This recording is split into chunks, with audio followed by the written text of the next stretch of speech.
Ladies and gentlemen, Sensible Nonsense. What episode is this?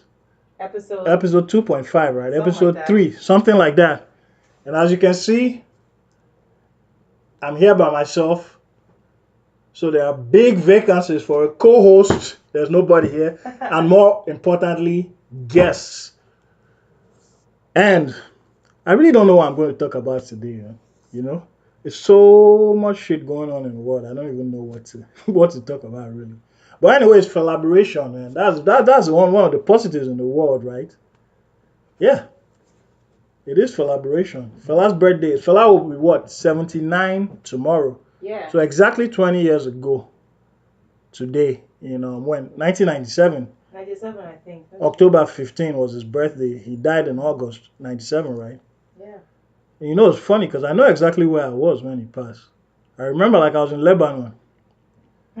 Lebanon? Yeah, I was in Lebanon. Like my mom went for treatment over there. So I was there with my mom and my brother and my sister. Then I just become a teenager, So I was in the room and I remember I think it was CNN there. And I just saw them talking about Fela all the while. So I was like, okay, why are they talking about this guy like this? Like, damn, what's going on? I didn't even think about it. I was just watching. I thought they were talking for 15 minutes. This was like a documentary, So I was like, what's going on?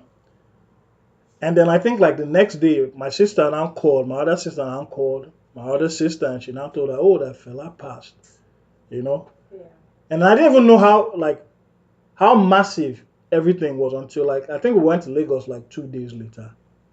We go on the street, we're coming from the airport. And then there was heavy traffic. Well, I mean, there's traffic every day. Typical Lagos, but there was heavy traffic, Yeah. So we're looking and I now saw people line up. There was a queue for 3 miles. They're going to bury Fela. So I was like, wow. That's the day he hit me this man is a legend. I was in Lebanon in the Middle East. And this guy was on TV for 15 minutes. And then some guys today will try to compare some of these new cats who haven't even been consistent for over 5 years to Baba. For me, that's just crazy. I don't know. But anyway, today's show is sponsored by Darabox. Sometimes it's stressful going out to get ingredients for African food. It's stressful to go out and buy all that stuff. And in some states, they don't have them. A lot of places, they don't have them. You can't get your dawa dawa, your okporoko, your minced meat, tomatoes, and all that thing. Real African stuff, meat pie gala. What Darabox does is they bring it right to your doorstep. Authentic African food and ingredients delivered right to your doorstep. Darabox, so you can go and sign up for Darabox online. Darabox.com. Go sign up. It's great startup, I love the idea. And I hope it really, really gets big as it should. Yeah, but that's that. So what are we talking about today, though? I don't know. I really don't know. What's going on in the world? Well, you mentioned Fela. Yeah. So, which leads me to my question, which is, if you think that no one is really measuring up to Fela right now, who would you say were the top 5 rappers or artists? African artists in the game right now, and don't limit it to just Niger. Yeah. What do you think? Top 5 artists in the game? Yeah. That's too broad. When you say in the game, what do you mean? In the Afrobeats game. In the Afrobeats game? Yeah. Are you asking me who are the best, or are you asking me who can measure up to Fela? Who can measure up? I think top 5 people. The answer to that is very, very simple. Nobody. Nobody. We have legends. We have legends in their own time. But as far as measuring up, as far as impact, as far as influence, as far as everything, as far as quality of music, consistency, I don't think anybody measures up to him. But top 5 artists. That are close. Right now? Yeah. Or just of all time, or of recent times? Of recent times. Let's do of recent times. Yeah. To be quite honest with you, I can't think of 5. Of course, everybody's going to bring up Wizkid. They're going to say Wizkid is right there. He's up there, but I don't know. He's really not close. But to mention 5, now you can't compare. If you're going to ask me who are the 5 top artists right now, okay, the 5 biggest with star quality, who I think. Yes. If that's what you're asking. I like that, yes. Let me see. Of course, Wizkid, Davido, Techno, Burna Boy, and who should I put as number 5? Right now, somebody help me out. I don't know.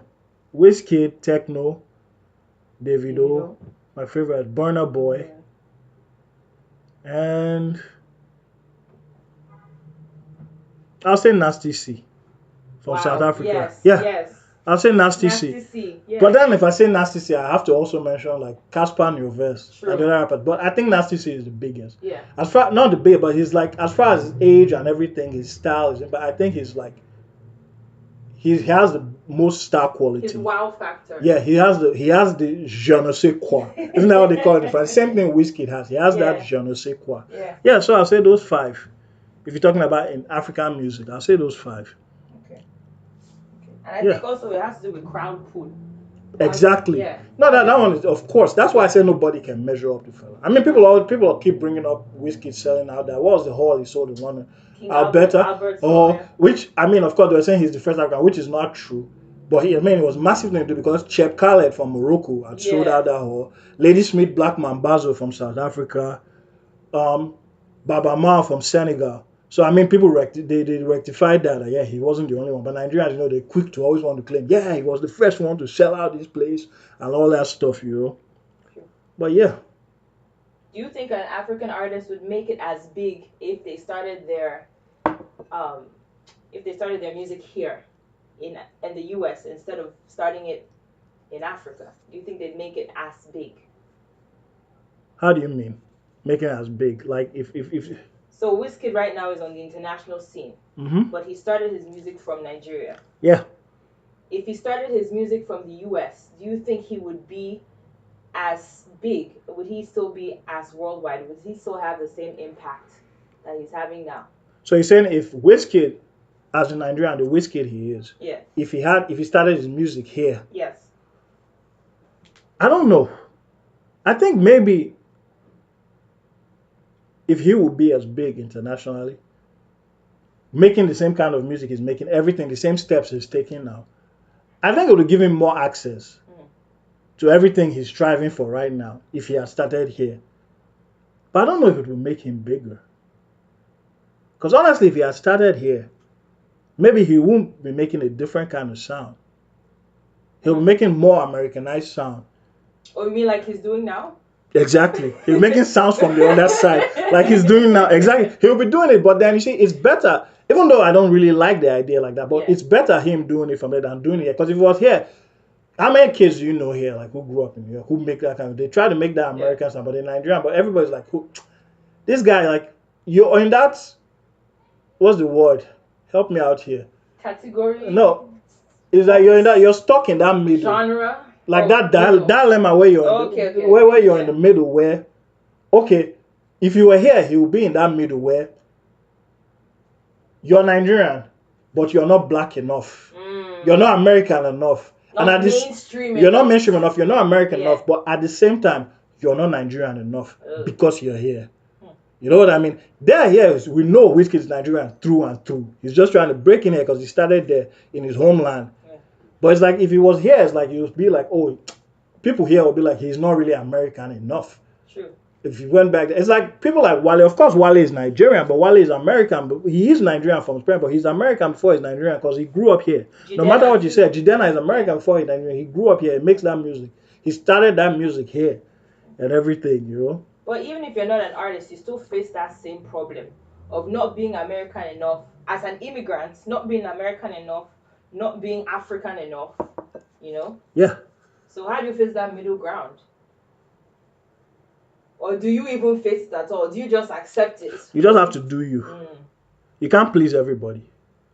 You just have to do you. That's the way I look at it. Just do you. Like whichever one you feel comfortable doing. Like the way Wale does. Everybody's always like, oh, Wale, you're not Nigerian enough when he came. I remember when Wale started. I remember I started when he came. Like the first time I ever came across Wale was when of course I see, Nigerians like to claim. Yeah. I saw the name Wale, so I researched this guy. Like this guy's Nigerian. I was like, 10 people, this guy is Nigerian and all that stuff, And then Wale, like one of my favorite, like XXL, they have the freshman list every year. So one of my favorite covers, I think it was with Wale. Some of them they faded off. There was this guy, what's his name? Mickey Fax is from the Bronx. Wale Blue. I think Kid Cudi was there. It was one of the best ones. Kid Cudi was on there. There's this other guy what was this other guy's name? Damn, Bobby, whatever. I forgot his name, but that cover was very, very. I think Wiz Khalifa was on it, or the year before. Drake was in that generation. He's from that class, but Drake, I think he declined that cover. But what I'm saying is, like, when I saw Wale, I was like, okay, I want to research this guy. And I started researching him, and he was making like that's when he came out like painting the picture where he made a whole mixtape with a Seinfeld theme, and he had the song Nike Boots. And I really got him. I remember I was telling guys this guy will blow up. I think it was Andy that told me, oh no, he's too dirty. Wale looks dirty and all that stuff. You know, I was telling guys that stuff. So I was like, yeah, this is like this guy is really, really good. Like, cause I like him, like, cause he was just doing what he does. He was just rapping. He wasn't trying to fit into it. Because some guys will be like, oh, let me force this whole Nigerian thing. He wasn't doing that. He was just being himself. He's a guy from DC. But he still kept his Nigerian roots, and he always says it today. It's like, wait, people always tell him like, oh, you're not repping Nigeria and all this thing. You're not repping. Like, listen, I use my real name. I use Wale as my surname. How much more else could I? Remember the other day? Could I rep Africa? Exactly. The other day, remember he posted something on, I don't know, it was Twitter or Instagram, and his daughter, they were spraying his daughter money.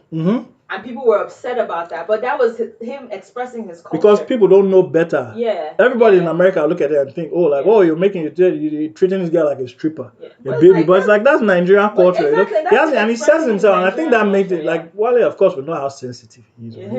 But it's like, a lot of those things come from that. I mean, he was like, oh, people make fun of his complexion. But I think that one, as a man, that thing shouldn't bother. Because we all had people making fun of us as kids. Or whatever. But everybody's tolerance, everybody's threshold is different. But he was like saying that, like people made fun of him, and like, he used to wear his kaftan. Like, he was repping Nigeria when it wasn't cool. And I remember a time when it wasn't cool to really, really rep people. For people, because I remember when I was in college, I graduated college in, that's how long it's been. I have to think. I graduated college in 2005. Even though I graduated young, I spent 3 years in school. Yeah, I don't know, not because I was the smartest kid or whatever, but I just took summer classes or whatever, so I could get this thing over with.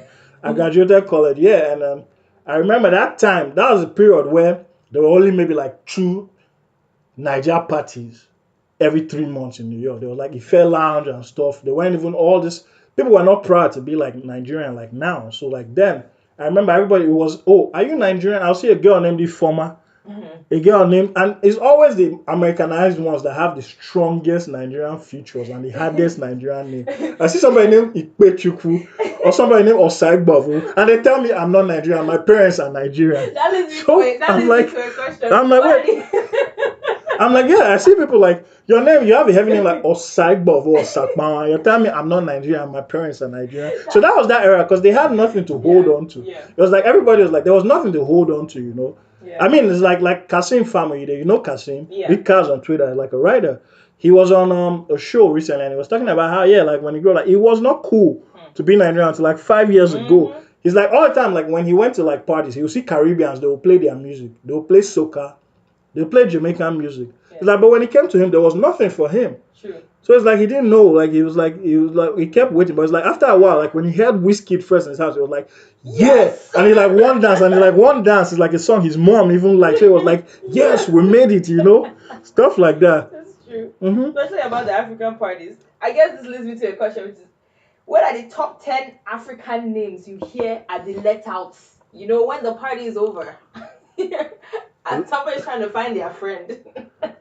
No, I mean, there's typical top 10 names. I mean, there's African names you hear at the level. Yeah, that's a stretch. I can tell of course, yeah, but that's not common. Jena is like a crystallized African, like a new generation. Yeah. Olu, of course, like in London, there's an Ola. 1 in 3 Nigerians is named Olu or Adi. Olu, Ade, Emeka, Ike, Ifi, Ada. Oh man. Which other one? Because there's some they funkify. You won't even know their name. No, not Sunday. Let me about Nigerian. Emeka, Olu, Ola, Ade, Ada, Ifi. What else? Chioma, Chichi. Chioma and Chichi. Those are them. There's Chichi. Then there's what else? What else can I think of? There's Easy. Easy. That's easy. Yeah, easy. And then what's the last one? Probably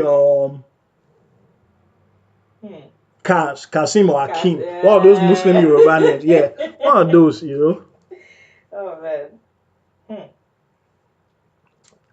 But yeah, it's crazy, man. The way everybody try to fit in, like, you know. Now, and like people, I think that's why I always respect music, because music is so big a thing to me. Not just because I'm into music and because I'm a producer, but music does a lot for culture. It's music that made people want to have something to hold on to. Yeah. You know, because I remember like all that time I was here, like 2007, when I came back to New York, 2007 to 2009. It wasn't that much going on. It was just that period that D'banj and P Square and Two Face and them started coming out. So that's when people were like, people now started getting proud of being Nigerian because they had something to hold on. Oliver Twist came out later, and everybody was like, yeah, that guy's from my country. The same people who were like, oh, I'm not Nigerian, my parents are Nigerian. All of a sudden, after a while, they're like, yeah, I want to be Nigerian again. Like it's cool, you know, like it's something to hold on to. Especially as an immigrant coming here, you know, yeah, having to identify with being Nigerian and leaving your home in Nigeria and coming here to assimilate to American culture. The truth is, a lot of people like they have that identity crisis. Yeah.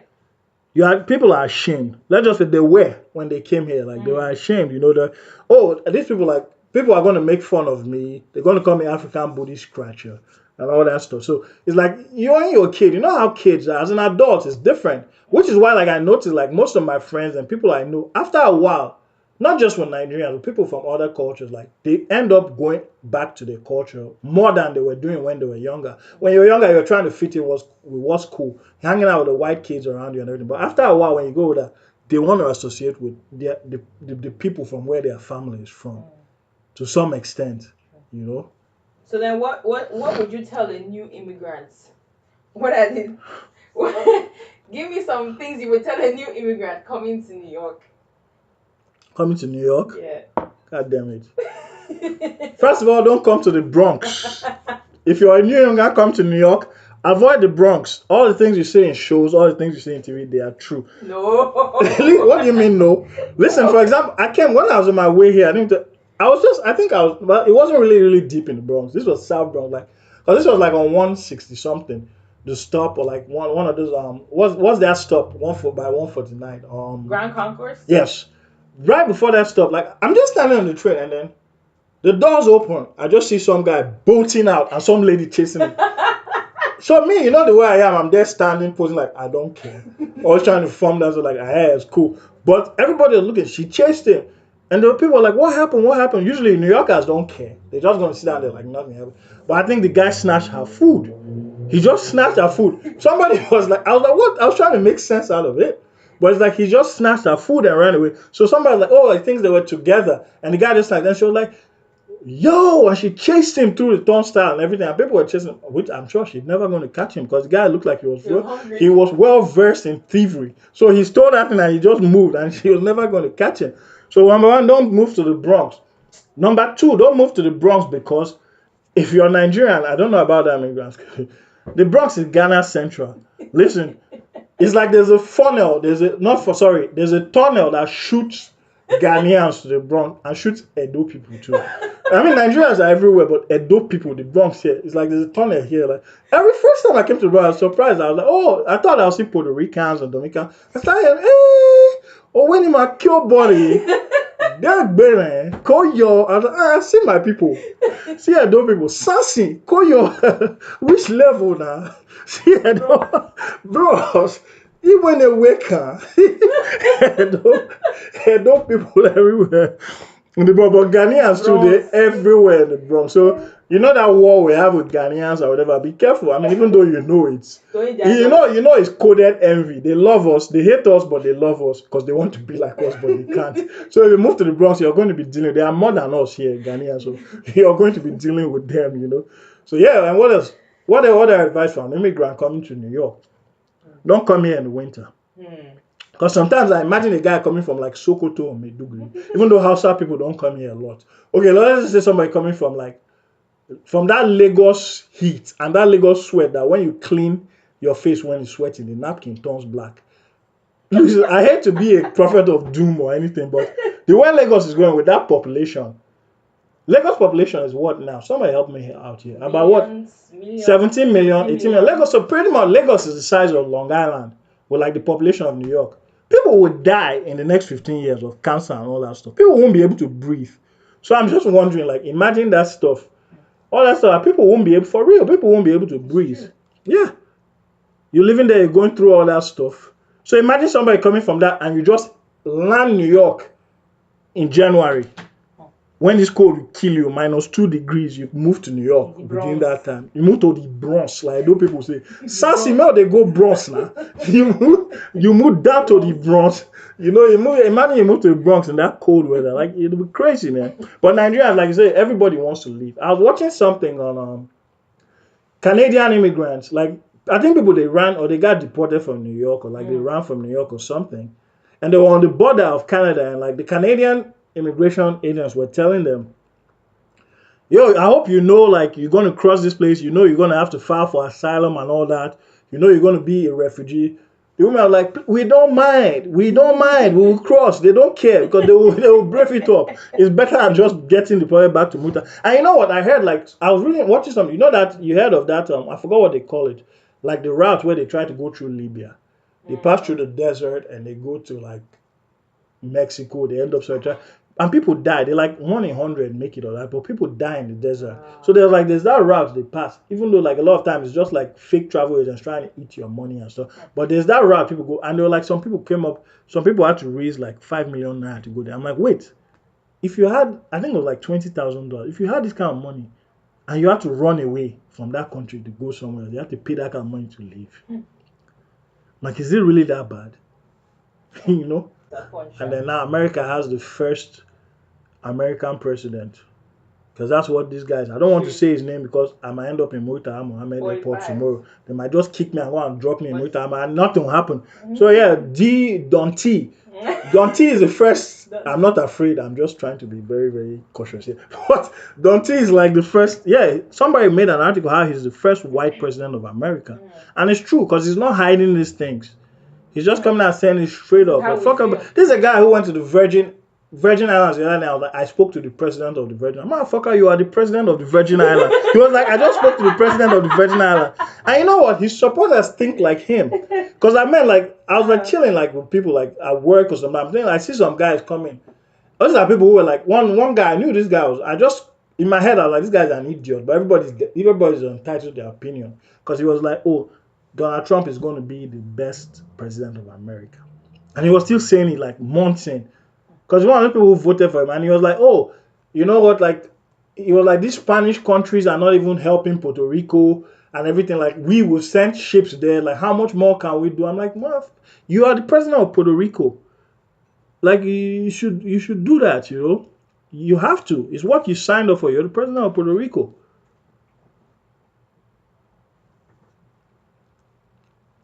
It's crazy. Well, I don't know, man. Well, yeah, just too much stuff. What else? What else is happening in the world that we can talk about? Harvey Weinstein. That guy. Harvey Creepstein. The Creepstein, or whatever you call it. Harvey Weinstein is just a creep, man. And when I was thinking of Harvey Weinstein, you know what I was thinking of? I was just imagining this thing they're blowing like this in America. I was imagining all the girls in Nigeria who are sleeping with professors for grades, who are sexing some stupid bank manager, managing director, just to get a common teller job. Even though, yeah, it's not really common in Nigeria because things are hard, people are broke, so a teller job is not really common to work in a bank. But I'm thinking of all the people doing that, you know. Listen, I want like being in a position of power. Let's be honest here, women like powerful women, powerful men. Sorry. So this man, I mean, he could get any woman he wants the conventional way. Of course, if his wife is okay with it, or if he was single, because some people get down like that. But he just is like, you know, like these are people who are weak people and insecure, because you know, like they get a trip off of that where you manipulating some little girl, somebody that is desperate to get a job, you know. Like you're manipulating her, you're telling her she's never going to be shit if she doesn't do this with you. You know, all that stuff. because he was such a powerful player. Like he just got power drunk. And it cost him his whole and you know what? Yeah, Motion Picture Academy just expelled him. Oh wow, I didn't hear about that. You know what he's like the big fish. So like in a way, it's like we're gonna make everybody does. They know people who do this. So you can't tell me Ben Affleck and George Clooney and them didn't know this shit wasn't happening in Hollywood all these years. They did, but this guy's just the big fish. They cut him out, so everybody's gonna make an example out of him. You know, they're gonna make an example out of him. Yes, they're gonna say, oh yes, this guy, and everybody else who's doing it is going to hide. Like, yo, let this guy go there. Let them deal with him. He's taking heat off us. You know. So yeah, it's just crazy, man. He deserves the punishment. He deserves the punishment he's getting. He deserves the punishment he's getting. You know. But yeah, it's crazy, man. It is really, really crazy. I don't know, like, and that thing, like, so, yeah, somebody needs to be used as an example, man. I mean, Terry Crews came out talking about somebody grabbed his crotch and all that stuff. I'm like, first of all, like a man Terry Crews is like 6'2", 240 pounds of straight muscle. Somebody had the guts to get up and grab him by the testes. Because he was with the wife. He was like, you know what it is? I saw some interview recently with Waka Flocka on yesterday on Sway's Universe. Waka Flocka was talking about how I think they asked him, they were like, yo, like, so do you think they have Weinsteins in the music industry that take advantage of girls? He was like, listen, are you asking me that? Let's just put it this way, and there's people sucking dick too. Excuse my Swahili. But it was like, yeah, there's people sucking dick too. It's like, and it's true. We've been hearing these rumors for years. But it's like, yeah, people do crazy stuff. So when somebody grabbed Terry Crews by the balls, it's like he's not doing it because he thought, oh, this guy's gay. Because that's the first thing a lot of people said. They assume the guy grabbing Terry Crews by this thing is a gay guy. But it's like a lot of guys just say, no, like, it's just a power thing. He knows these things happen and people get away with it. So I can joke with this guy like the way I joked with slaves back in the day and just touch his blockers and be like, oh, whatever. He's not going to do anything because this motherfucker is a nobody in Hollywood compared to me. I could touch him by the blockers and he won't do anything, you know? So yeah, it's just crazy, man. And yeah.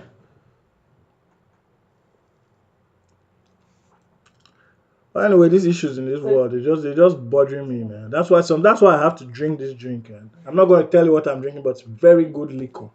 Good rum. I won't tell you them because I can't be plugging anybody for free unless you guys are sponsoring me. You have to plug us with the palm wine. Yeah, of course. They had a Nigerian parade last week. Yeah, that fake palm wine. The palm wine you drink, fucking palm wine is Sprite. They bring that palm wine here in New York and try to talk about the shit is palm wine. I'm not buying that stuff. Did you go to the Nigerian parade? Yeah, of course I did. It wasn't as good as the other times, man. I don't know, maybe I just outgrew it. I had some guy that said, it was just, remember the guy that was flipping out, was like, Nigeria parade not even sweet again. He's like, no, I just went to the audition and they talk, all the time, everybody they rush, come here. Nigeria parade. And it's true, he was like, look at the place, is empty. And it's true, I don't know, maybe it's like wrestling. You know the way we're like, oh, wrestling is not fun anymore like when I was a kid. Maybe we just outgrew it. Yeah. I don't know. What it is. I mean, some people just go there to pick up chicks and stuff like that. What are some sample pickup lines? Baby, your face looks very, very similar. If you don't see me today, suspect me next week. I don't know, man. I don't do pickup lines, man. You are the former. I don't know what grown man should still be doing pickup lines, man. Surprised. Yeah, it works. And you'll be surprised because, yeah, it works with ladies. It works with you ladies. My executive producer here is a lady, so she knows it works. Sometimes people say stupid. The more stupid things you say, the more it works sometimes. So you gotta do what you got. Anything to get there. Say what you got to say. I don't subscribe to that, but a lot of guys do, and it works. Yeah, of course. You know. If I'm running out of drink, I need a refill. Who's there, man? Where's your assistant? Bring me some drink. Let me fill my cup up, man. Who should I ask? We only have room for one more question before I get out of here. So shoot fast. Shoot fast. And ladies and gentlemen, please don't forget, subscribe to Sensible Nonsense TV on YouTube. Please, Sensible Nonsense. You know it's a dog eat dog world out there. Sometimes I go on YouTube, I'm wondering, like, is the population on YouTube higher than the population of the world? Are there aliens on YouTube? I don't believe in aliens and all that other nonsense. But when I go on YouTube, I'm like, look, when I see the numbers, I'm like, are there aliens here? So please subscribe. It's a dog eat dog world. Help us. We need to make some bread, even if it's 50 cents of views. At least let me know money is coming off views. And shout out to everybody making cheese or bar off YouTube. If you don't know what cheese or bar is, that's money. Anybody making cheese off YouTube, shout out to them. Cheese off their countries. Exactly. Anybody, forget that politics. That one. Let's not even go into politics today. Because if we go into politics today, I will spend 6-7 hours talking about that. So let's just leave that for another day. But one last question I could take before we go, And remember, if you have questions to send in, send them to SensibleNonsense@gmail.com, man. And let's talk about it. Remember, I need a co-host, and I still need guests, more importantly. So please, if you want to be part of this show, let us know.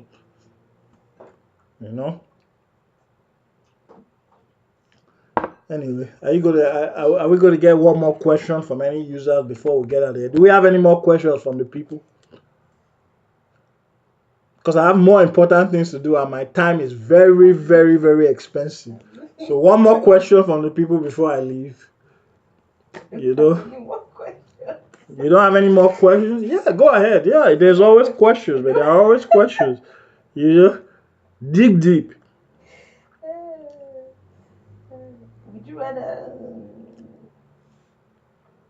Would you rather start or finish? That question. Would I rather start or finish? Not like how. Never mind.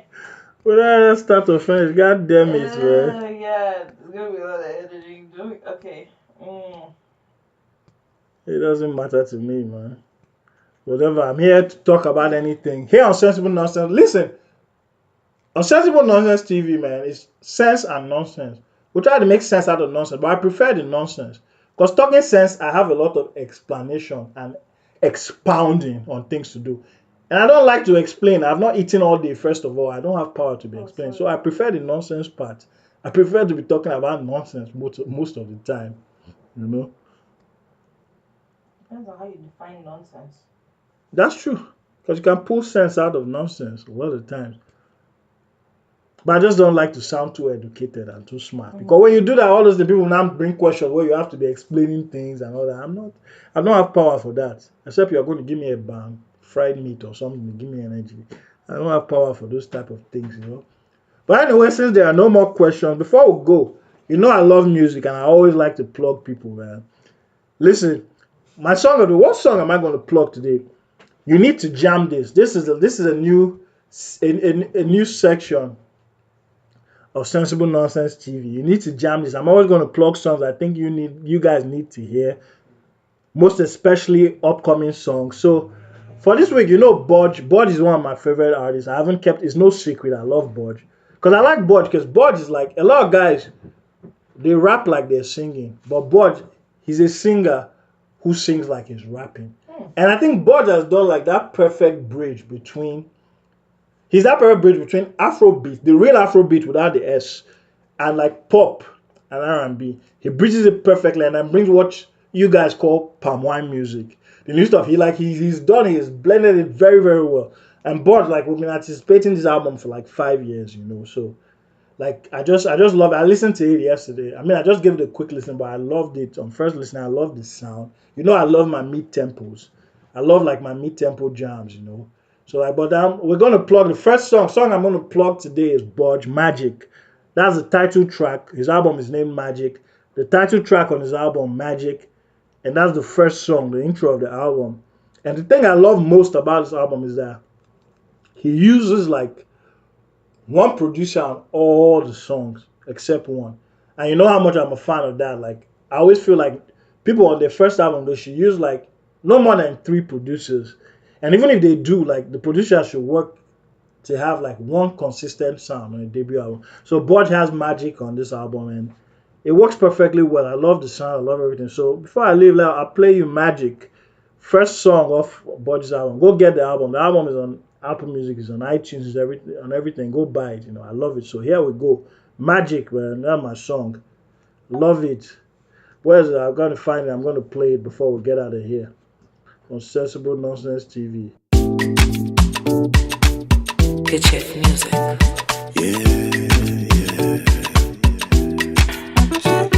Do you need that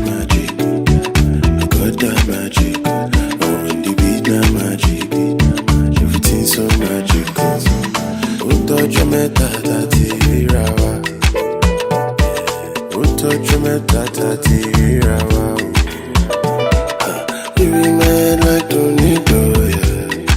Tornado, fine cause if I need direct go. Yeah. She tell me, say what do you want from me? I tell her, say make you come body. She tell me, say hope no be congee. I tell her, say I want your loving. Do you need that magic? I got that magic. On the beat now magic. Everything's so magical. Do you need that magic? I got that magic. On the beat now magic. Everything's so magical. Do you need that magic? I got that magic. On the beat now magic. Everything's so magical. Abracadabra, baby you know say na me be lover. And your body told me to believe her. Anything I talk, baby, believe her. Believe her. Do you need that magic, baby? I got it in abundance. Do you need that magic, baby? I got it on 100. Make we connect, baby girl, you will never forget. 90 money in my wallet. Come with me, it's a sure bet. It's okay, it's alright. Baby girl, we gon' be fine. I'm red, I'm sunshine. Baby girl, we gon' be fine. Oh, touch your meta, TV rawa. Oh, touch your meta, TV rawa. Oh, touch your meta, TV rawa. Yeah, baby, check carry rawa. You be mad like tornado, yeah. Tornado, fine cause if I need direct go.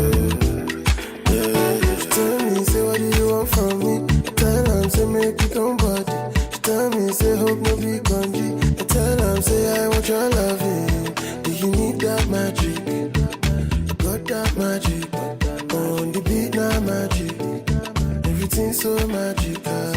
Do you need that magic? I got that magic.